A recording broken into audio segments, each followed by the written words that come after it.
আসসালামু আলাইকুম, welcome back to my channel. আজকে আমি একটি নতুন রেসিপি রান্না করে দেখাবো। অ্যাকচুয়ালি এটা হলো বরিশালের এক জনপ্রিয় খাবার, নারকেল ভাজি চিংড়ি মাছ দিয়ে। এর জন্য একটা নারকেল কুড়িয়ে আমি পাটা হালকাভাবে বেটে নিয়েছি।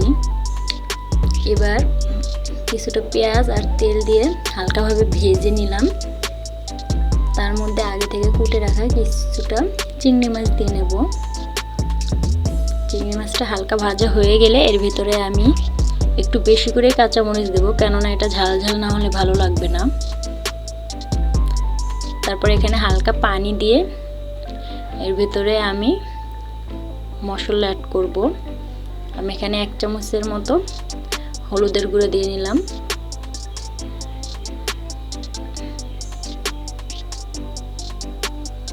এবার এর ভিতরে আমি স্বাদ মতো লবণ অ্যাড করব। তারপরে মশলাটাকে একটু কষিয়ে নেব।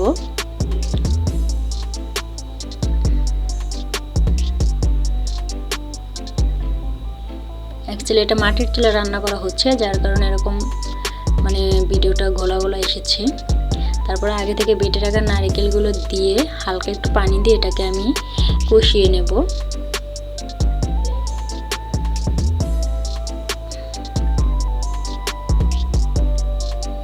এই তো এটা কষানো হয়ে গেছে। এবার এর ভেতরে আমি পরিমাণ মতো পানি দিয়ে নেব, যাতে নারকেলটা ভালোভাবে সিদ্ধ হয়ে যায়।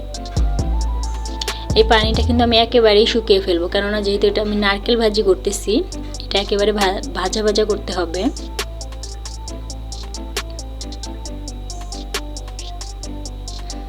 এই তো দেখুন, আমি কিন্তু জাল দিয়ে পানিটা একেবারে শুকিয়ে দিয়েছি। আমি কোনো প্রকার ঢাকনা ইউজ করিনি। আমার ভাজিটা প্রায় হয়ে গেছে। চলুন তাহলে এটাকে পরিবেশন করে দেখানো যাক।